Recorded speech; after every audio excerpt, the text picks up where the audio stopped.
everybody, and welcome to Perspectives. It's good to have you here today, and we're not watching Washington for a change. Boy, we can relax, and we don't have to worry about any clown cars. My first guest today is Reggie Ivey, Executive Director of Northside Neighbors, and I want to know what that is. Well, Northside Neighbors is the nonprofit organization that is an LLC under the Tulsa Community Foundation. And our focus is working with North Tulsa residents to bring development to the 36th Street corridor. And we're focused in 4 pillars: economic development, mixed income housing, community well-being, and then lastly, cradle to career. There are going to be 2 areas of concern that I see right off the top. First of all, you're going to have a lot of folks in South Tulsa who will fail to realize the historical significance of what North Tulsa had at one time before the riot. Second, with those same folks, you're going to see eyes glaze over. Mm-hmm. How do you penetrate both areas? Well, I think it's important to tell the truth of the community and the history. And unfortunately, there are some that would like to bury the history. But North Tulsa has a very, very rich history, even past the 1921 race massacre or Black Wall Street. So when I was growing up in that community in the 70s, the community pretty much had all of the resources that they needed in order for a family to be successful. Mm-hmm. So there were 6 grocery stores. Dillard's department store was on 36th Street. There was a Frug's department store. There were shoe stores. There was a drive-in movie theater. And so over the last 40 years, all of those things have disappeared from North Tulsa. And the aim of Northside Neighbors is to bring that vibrancy back to the North Tulsa community. Well, you certainly picked out a lot of work to accomplish. And I really hope you pull it off. For them who were involved, or those who were involved, to achieve such phenomenal success when they did in the period of this country is virtually unheard of. Right. Black Wall Street? Yeah, man. They were on the big board in New York. Well, it was amazing because in the latter 1800s is when 2 black men began to buy land near the Greenwood area that exists right now, and they bought a fairly large plot of land. But that was the area where black entrepreneurs could come and they could own their own businesses, but there was enough residential households in order to patronize those businesses so they could sustain as a community. So they did not have to go outside of their community at all in order to get what they needed. And so that happened from the late 1800s until 1921. And unfortunately, in 1921 is when we had the race massacre happened, and all of that community pretty much burned down. We still have, there's still vibration, there's still ghosts, if you will, of success walking the sidewalks in North Tulsa. You don't always hear them, you don't always see them, but they're there. Right. The impact on music, for example. Yes. The St. Louis and Kansas City sound came from North Tulsa. Right.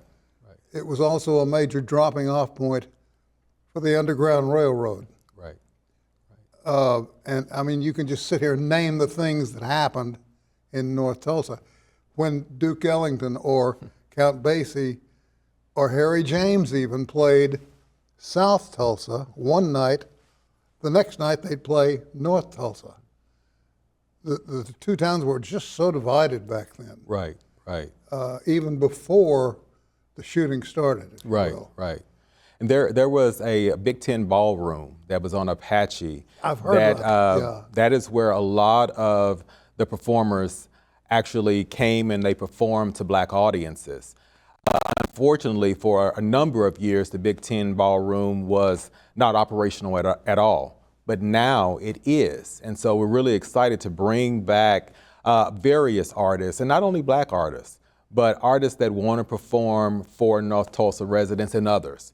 And so really excited that the Big Ten ballroom is now operational again. You know, you're fortunate to live in an area where you live, because you've got one foot rooted in the history of it, another foot rooted in the future. What a dance you're going to do, man. Well, it's been a benefit serving in this role in that I know the history of the community and I also lived it, and I can imagine what the future could possibly be. And so now what we're trying to do is to engage residents so that they can see what could possibly happen within their own community if they just come together and come up with a real viable plan. Now through Northside Neighbors, we have an opportunity to do that. There's going to have to be some physical changes made too. Am I right? Yes. One of the things that is happening right now is that a lot of the land is being cleared off for development. So there's a Peoria Mohawk Business Park there with a manufacturing company that operates there right now. But there's also space for at least 2 or 3 additional companies coming to that area, and this is at 36th Street in Peoria. There's also a major project going on regarding housing. So there was a public housing complex called Comanche there for over 50 years. It was torn down 2 years ago, and now we're building mixed income housing on that plot of land. What do you see as the biggest obstacle? Education, I think, is the biggest obstacle in that we want to link early learning with high quality elementary, middle, and high schools. And what we're seeing is that we have a fragmented system. So you have all of these representations of educational offerings in the community, but they're not connected. So how do we connect those from early learning through elementary to graduating from high school to ultimately career where people are making a living wage? So that is probably the biggest obstacle that I see. Well, certainly you got a tiger by the tail, and we got about a minute and a half left. I'd be interested in knowing where you're going to start. I know some lands have been cleared. I know there are obstacles being moved.